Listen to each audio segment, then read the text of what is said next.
Hello, greetings. Welcome to our YouTube video. The focus of this video is to show you how to make decisions in the Capsim Ops simulation. Let's kickstart our decisions. Before you kickstart your decisions, it's always important for you to download the Capsim Ops report. Like this is for round zero report, where you can evaluate the different market segments, where we have the high tech and the low tech market segments. You can evaluate the uh, customer buying criteria in this report. Also, the report is important in showing you like the products for each segment, the number of product units that were sold, the price that was charged, potential sold, if there was stockouts, the sales and promo budgets. But because it's round zero, that's why you see everything is also almost equal. Like the customer satisfaction, we have a score of 15 for all the competitors. Customer awareness at 55, promo budget, you can see everything is just the same because we are at round zero. So let's kickstart our decisions. Before you kickstart your decisions, you should understand that for this round, we only have one product, and it acts as a crossover product, selling in both the low tech and the high tech market segments. So we'll have to add a new product, and I think I'll let this age, let the existing product, which is able age and predominantly serve as the low tech uh, product as the simulation goes on, and I'll try to introduce another product that will focus in the high-tech end.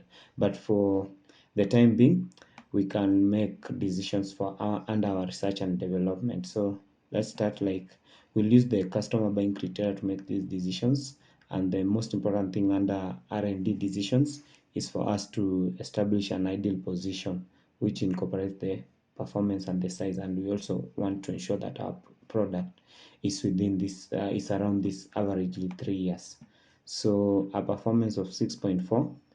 What let's see what consumers want. Consumers want a performance of about 5.3. So 5.3 compared to 6.4, we are already higher compared to what consumers want. So we can't lower our performance. So we'll leave it that way at 6.3, the way we found it. So consumers want a size of around 14.7, while we have a size of 13.6. So this is better. We won't change the size also. Remember, under the simulation, as the years go by, the performance increases while the size reduces. So we can't take our size, we can't increase the size of our product. For this case, we'll be going against the principles of the simulation. So maybe what we'll try to change is the reliability, which is the MTBF, or we can just call it reliability. Consumers want a reliability of between 14 to 20 thousand hours. So maybe we have surpassed that. We are at 21. So maybe let's do 20,000 and see what impact it has. So we'll set that 20 and you'll let it recalculate, and we'll see. So revision date is January 16th, and the age at revision is 3.1. So by the end of the year, it will be maybe 4.1.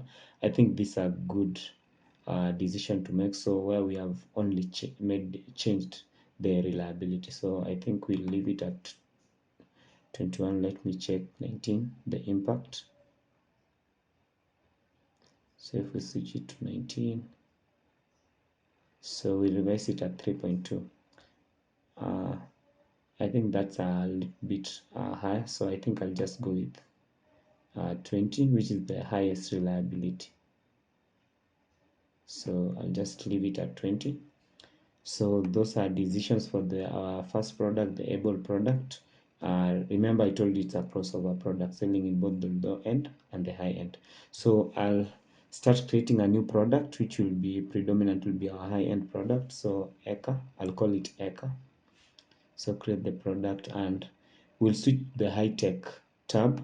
So from the high tech tab, you'll realize that consumer want a product with an ideal age of 0 years, ideal position of 8.1 and 11.9. But remember, this is for this year, but our product, because it's a new product, it will come out next year. So you have to calculate, you'll have to use the drift rates that are offered for the performance and size for the different market segment. So from my calculation, I think the uh, performance should be around 8.1 for next year, because the product will come out next year. So maybe we can go with 8.1. and the size will be about 11.9. So let me switch that to 11.9 and see, like, I want to the revision. So you can see the revision date is next year, 2025. So let me check reliability. They want a reliability of about 23,000, so we can boost this up to the maximum 23,000. So the product will come out at July, so we'll have enough time to sell the product. So I think these are wise decisions. You can see, like, the new product is predominantly a high-tech product, serving only the high-tech market segment. So I think I'll leave it this way for now. So those are the decisions that we make for research and development under the Capsim Ops. So next we'll move to marketing. Let's make our marketing decisions. So I won't make any marketing decisions for the Eka product because it's still in development. It will come out next year. So I'll switch back, or I'll revert back to the able product, and I'll also use the consumer buying criteria to set these decisions. Remember, they want an age of for the able product. So I'll also switch here low tech. So they want a price of between 15 to 35. And when you evaluated the round zero report, you realize that most of us were charging 35 for the start. So I think I'll drop the price a little bit so that I can earn a larger market share. So maybe drop it by, let's say I can drop it by $1. And so instead of 35, let's say 30, I can switch it to 34. I think 34 is a good price. Then the promo budget, uh, maybe I'll leave it at 1,000. Okay, sales budget, I'll leave it at 1,000. Uh, for the forecast, remember, uh, the able product serves both the high-tech and the low-tech market segment in this case. So we can evaluate our report and see the number of products that we sold. So you can see, like, this is the high-tech. We sold about 270 units. But remember, the growth rate for this market is about 20%. The market grows by 20% every year.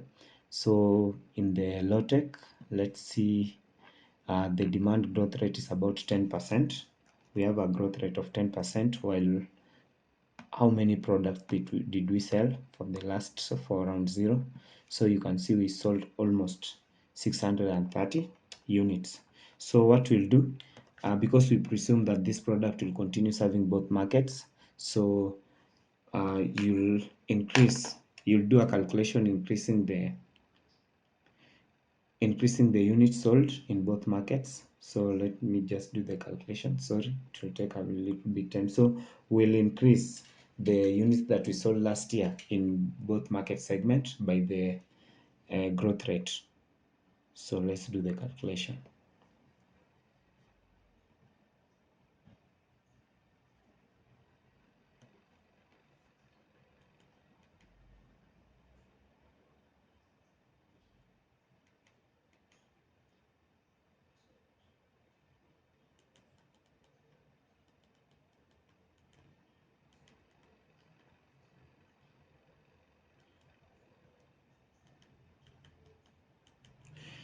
So from my calculation, we'll sell about 1,020 units for we'll sell for the in the low end market.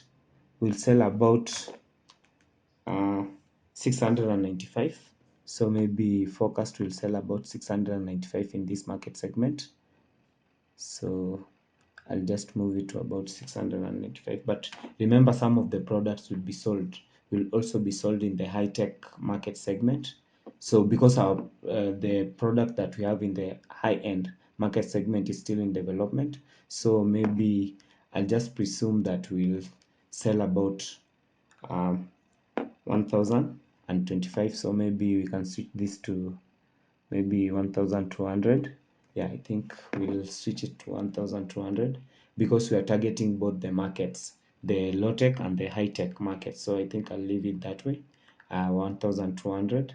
Then after that, so we won't make any marketing decisions for the high-tech product because it's still in under development. So I think with that we are fine. So next we'll move to production. So remember, under the marketing segment, we said that we'll produce around 1200 and not 1600. So I think see that 1200. So forecast, therefore forecast we said like we will sell. So we have a forecast of 1200, but remember we have about 200 units inventory at hand, so we have to less that. So it's about 1000. So I think for production schedule, maybe we can lower this to about 1000 or maybe 1050. I think this will be a good figure so that we can have an extra remaining, because we can win a larger market share.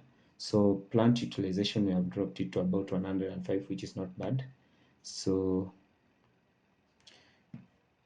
production after adjustment, sorry, we have to use production after adjustment. They will only produce 681, but we wanted to produce around 1200 after adjustments.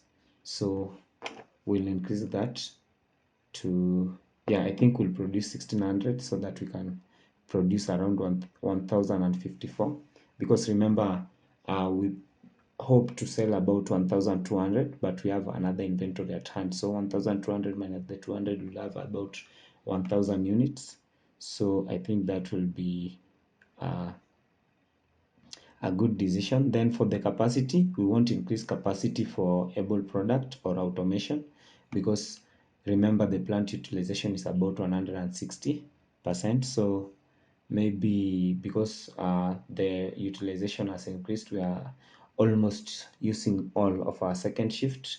Maybe we can increase the capacity by 50 units, let's say 50 units, so that the plant utilization can, okay, so I think that's a fine figure, increasing the capacity by 50. So we'll go to our Eka product, which is the high-end product that is still under development.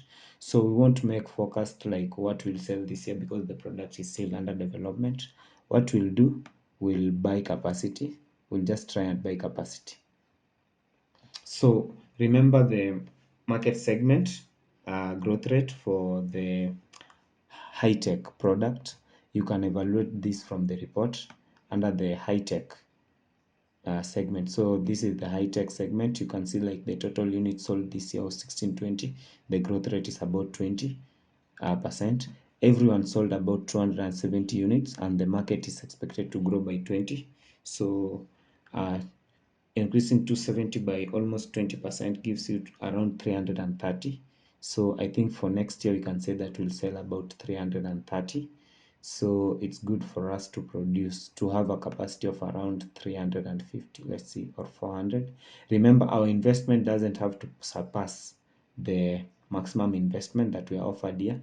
So I think 400 units capacity, buying a capacity of 400 and an automation of 1.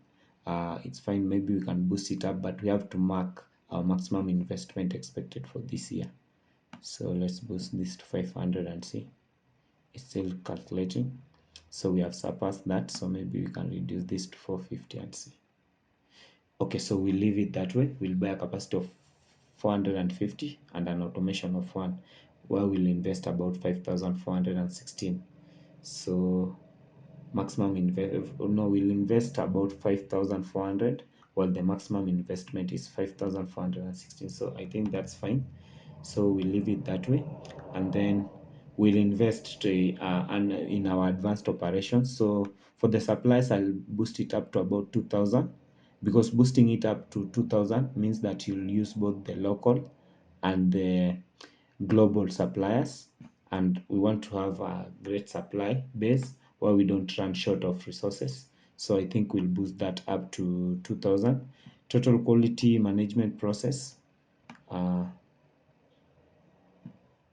we will increase this to, maybe let's invest maybe 1000 also in this.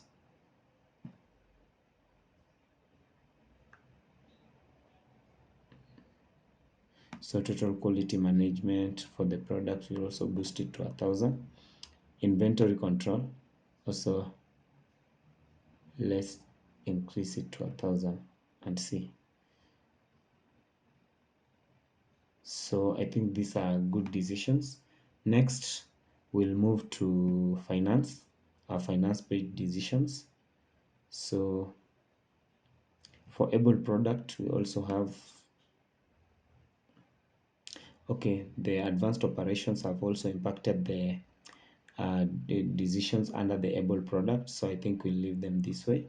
So next we'll move to finance, the finance page. So under the finance page, you have to set a policy because we are making a lot of investments because this is our first year. So I'll change this, but instead of us adopting an aggressive approach, I opt for a balanced approach where we can issue stock and long-term debt as our main sources of income. And then when our cash position allows, maybe we'll provide small dividends and retire long-term debt later. So I think I'll adapt a balanced strategy. So let's us recalculate that. So after that, I think we are done with the decisions for the first round under the Capsim ops. Let's run the simulation and see. So save decisions. So you can see that we are warned maximum investment exceeded. So let's close and go back to the decisions that we made under the production. Yeah, so sorry, here you can see like the capacity increased to about 10.5. Let's do 1,000 and see. Okay, yeah, I think we'll go with 1,000 so that we can invest 4,500. So sorry about that. We can now run the decisions. So